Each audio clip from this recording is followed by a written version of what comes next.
Here we go. Welcome. Welcome to our third annual Word of the Year Extravaganza. 3 years. And I added the word extravaganza this year without talking to Em. Woo! I hope you like it. I do. I want to start with this quote by Henry David Thoreau that I just found this morning on social media. What you get by achieving your goals is not as important as what you become by achieving your goals. And when I think about my word of the year and how it guides me, that's why I choose a word of the year. I choose a word because it is improving me. It is getting me to my next place. And that's why I've been doing this, I think, 12 years now. This word of the year, it encouraged me to grow towards future me. What does it mean for you, Em? What does having a word mean for you? It's an aspirational guide for me. Mm-hmm. So it helps me focus on something that's possible. So therefore it's achievable, but it's also aspirational. So I don't want to choose a word representing a quality that's something I do anyway. But nor do I want to choose a word that is so far out of my comfort zone that I feel as if I'm not reaching it before I even start. Mm-hmm. Mm-hmm. I agree. Mine is aspirational too. And when I think about how I choose, that's one of the questions that comes up a lot. How do you know when it's your word? And my answer is I just know. I know in my gut. And over the years, I've thought about how I identify what that word is. And now it's a process that I teach to my Celebrate You groups. And it starts with about this time of year, every year. I think about the last 12 months or the last 9 months, and I think about the lessons that I've learned and the challenges that I've had, how I've handled them, and words start to percolate. Words start to come in to define situations and define who the next thing that I want to be, the next future me that I want to call into the world. Does that sound true for you, or what is your process, Em? My process is focusing less on improvement and more on expansion or deepening.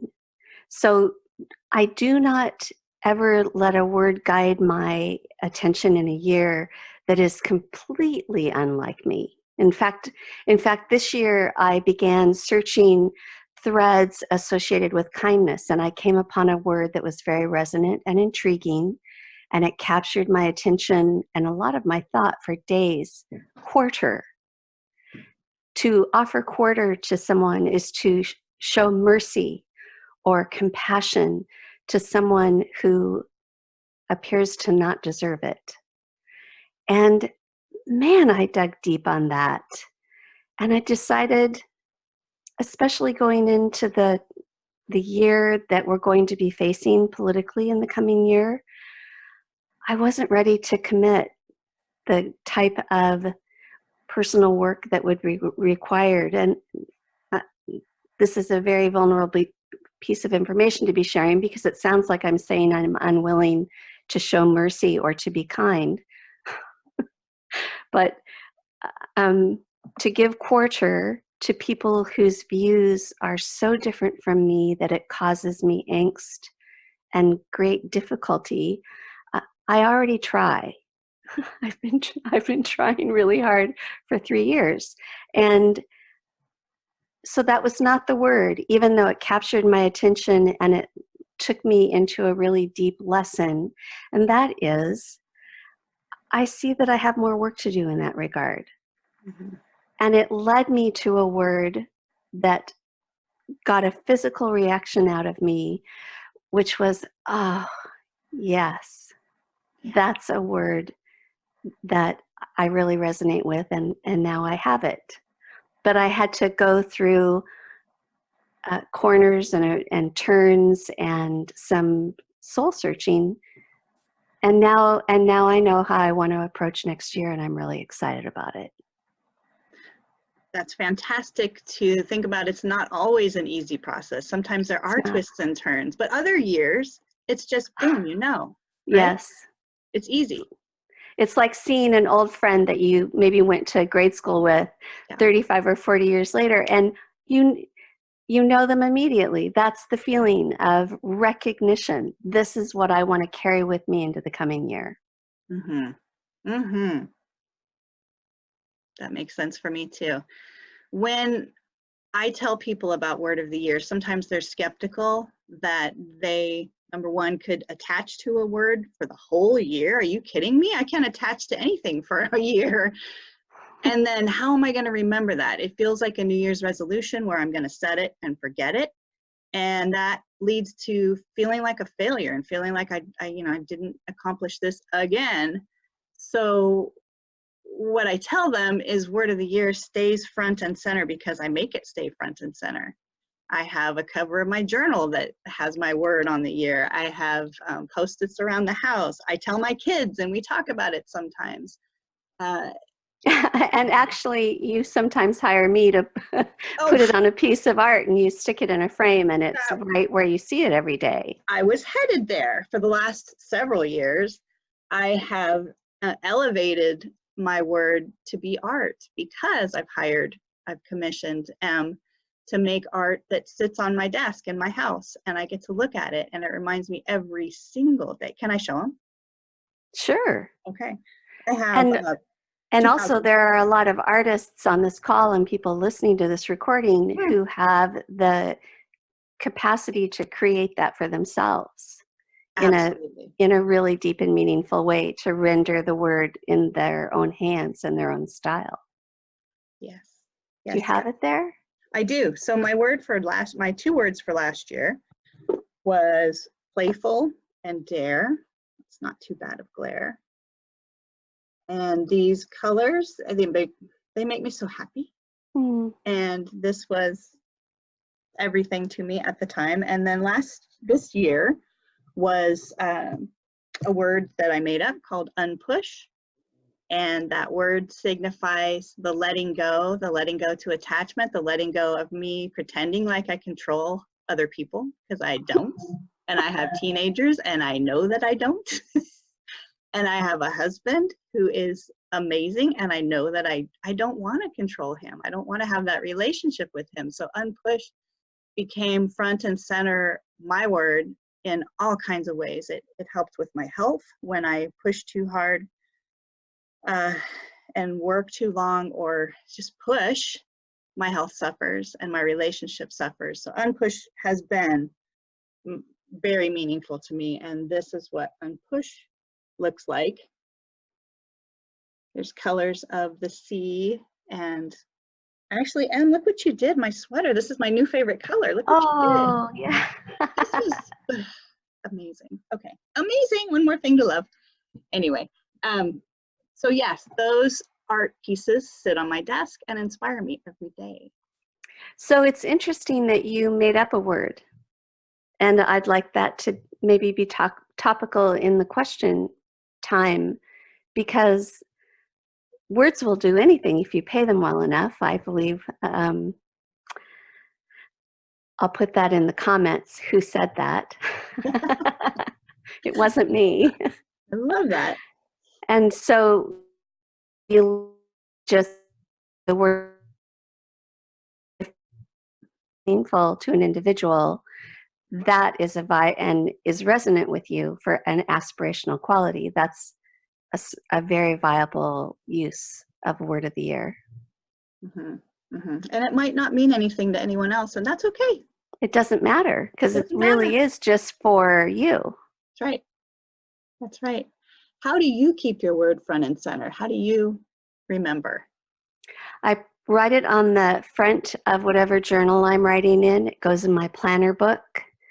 It is a piece of art on my wall, and I reflect on it in the context of what I do that matters to me.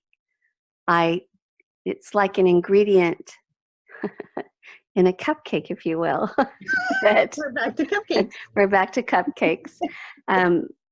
it's an essential ingredient in what I'm baking and serving to myself and therefore others. And so I just revisit it on a fairly consistent basis through the year.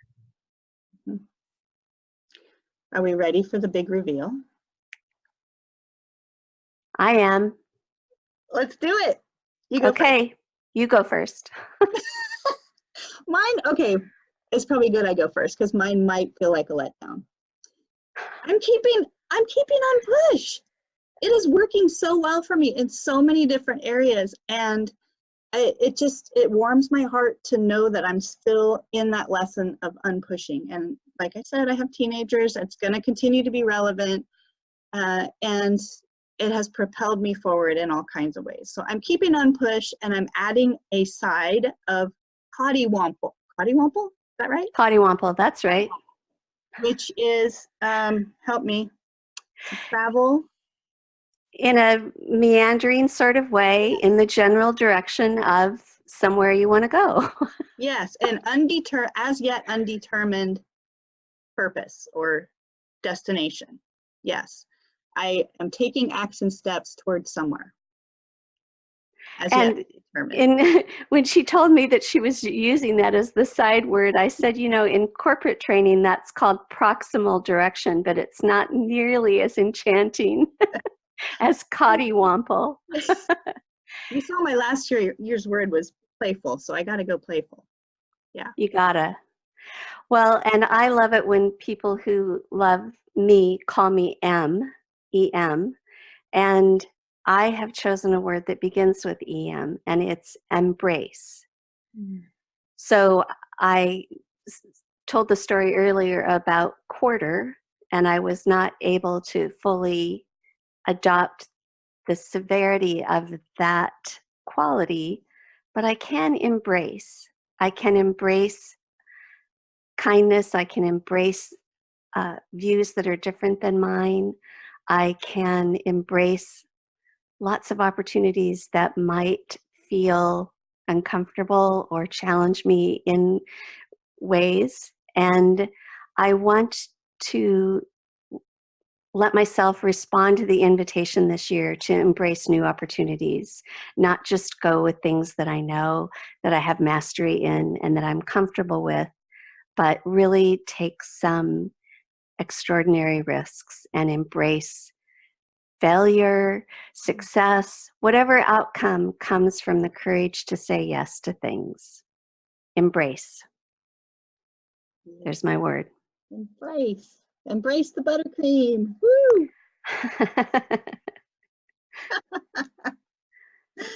Well, I'm ready to take questions. Are you, Miss Lisa? No, I have a question for you. Last question.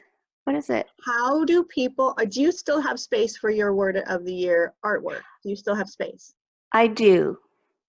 And people are welcome to write me through my website, marianneradmacher.net, if they want to explore what that might look like. And I apologize. I should ask you, you said you guide through Celebrate You, the word of the year process. Are you doing that?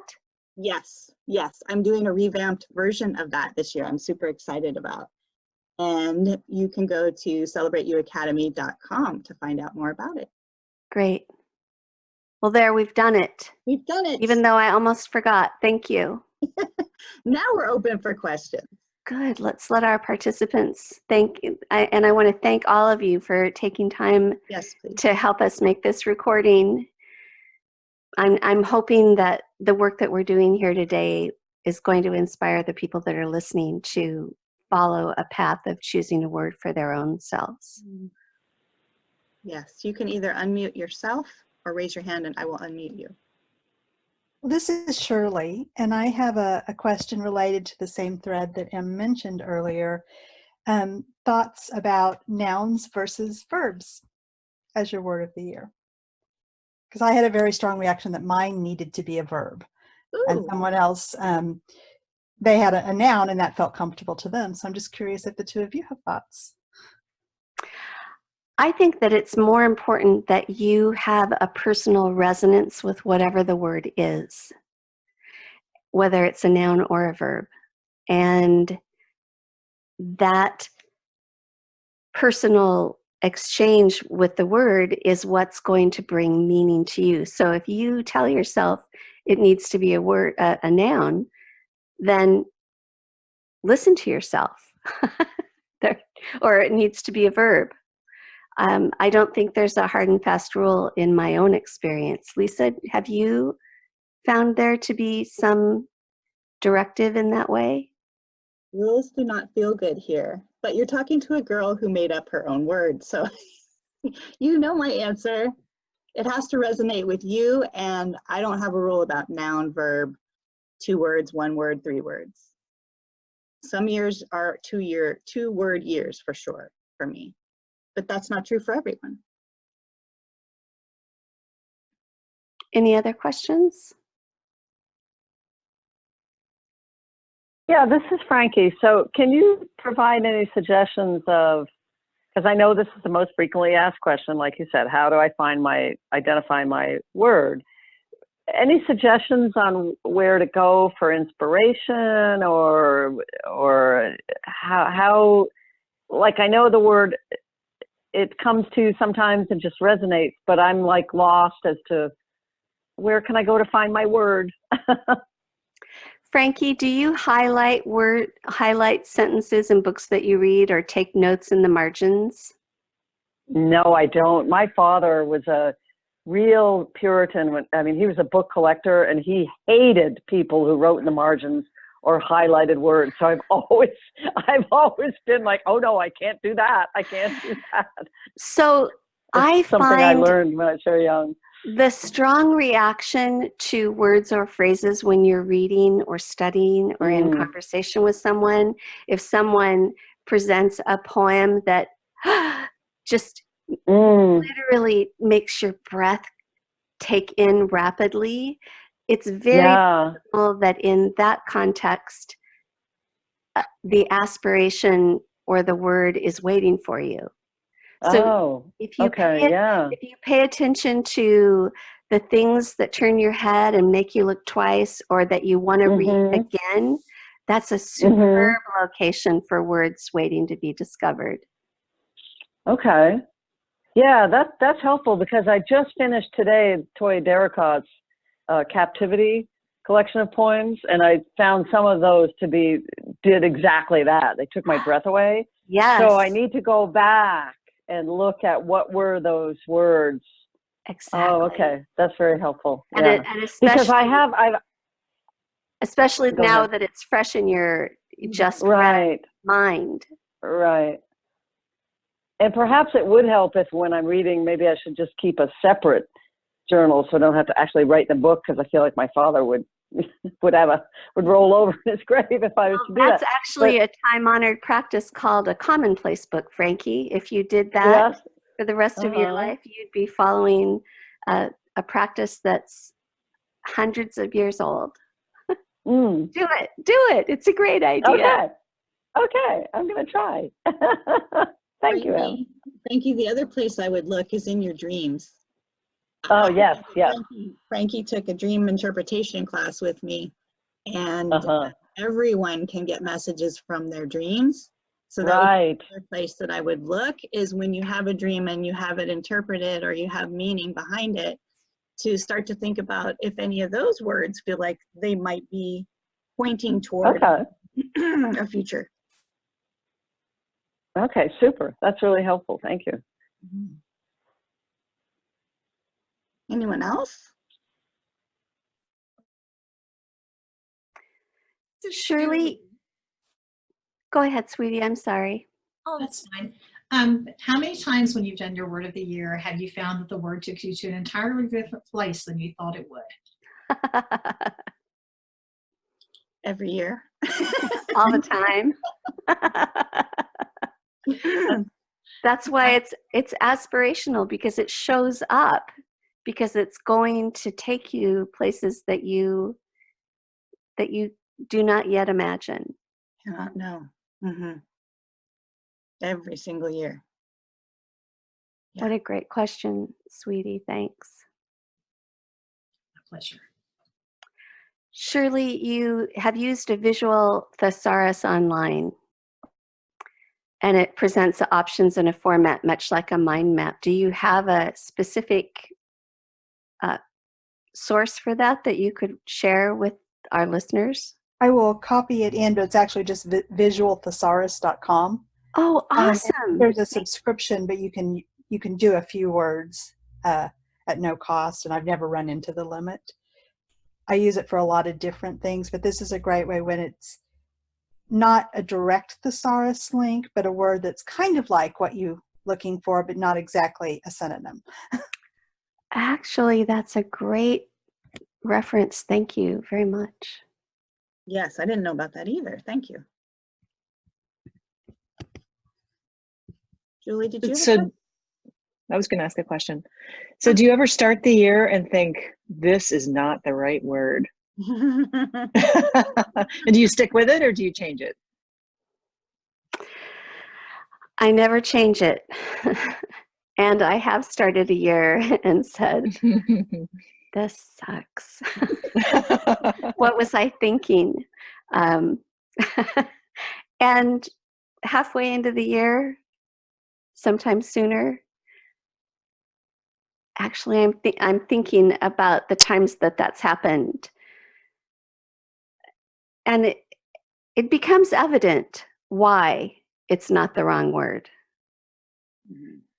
Sometimes the best pair of shoes take a little breaking in, and that's what it can be like with a word of the year. It starts out sort of stiff and unresponsive, maybe even giving you a blister or two, and then they can turn out to be the best pair of shoes in your closet.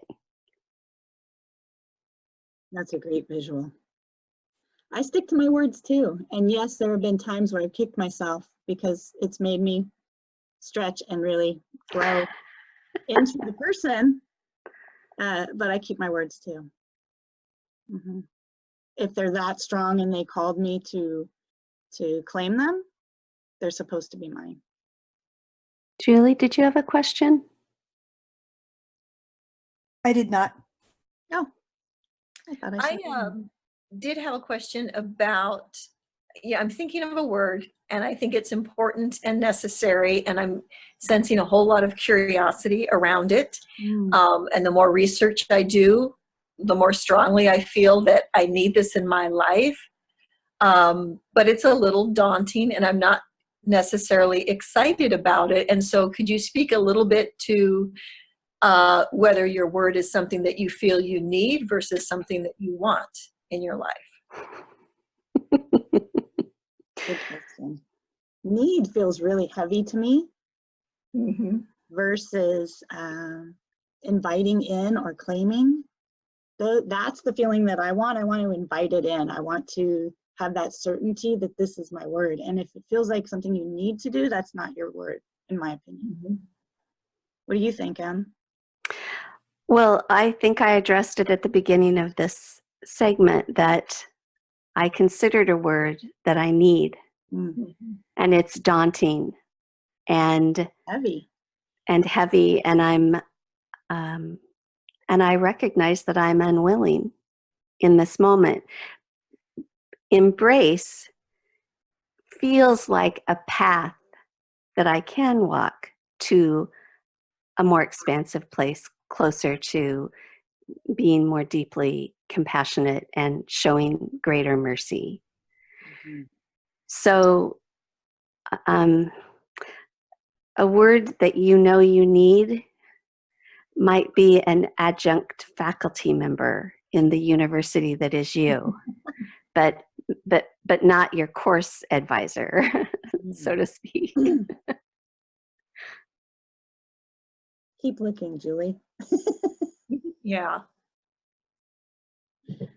How many of you choose words currently? Raise your hand. Heather, have you? Frankie? Shirley? I have. You have, yeah. And Frankie, I didn't hear you. Oh, I have not. You have not.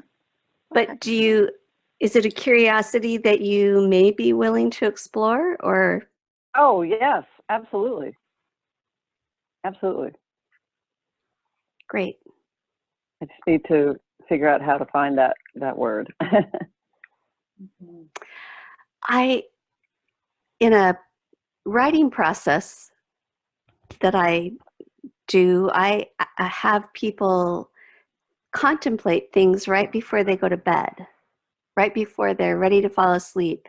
And I don't know if this works with what you do with dreams or not, Lisa, but it's interesting to invite a thought, a quality, a curiosity into your sleeping time. If it's one of the last things that you think about before you allow yourself to fall asleep, it's a little bit like giving an invitation for it to join you in your unconscious dreaming time. And that would be an interesting approach. And I've had fascinating results when I use that in my writing. So Julie, for example, if you tried that approach with this thing that you know you need but is daunting to you, it might lead you on a path that's a little softer. Daunting still, but perhaps not so daunting. Because Barbara observed that there's the potential to grow into the word that one chooses. So keep that in mind when you're on the search for the aspirational word for the coming year. What else? Does anyone have a word already that they're willing to share? I do. I actually have two. This is Shirley. I thought my word was very clearly going to be cultivate, as in not farming, but more cultivating a garden. And then a few days ago now, harmonize clearly wants to share the stage, if not be the word. So I'm not sure if it's both or one of the two yet. Huh. And for me, it's that like a click. I just know when the right word. There's a lot of kind of general input, but then it's just a sudden knowing that I've found the word. You know, one thing I've had people do is journal from the word's perspective to see what the word wants to tell you, and maybe if that resonates, maybe that would be a way to explore how each of them would guide you. Thank you.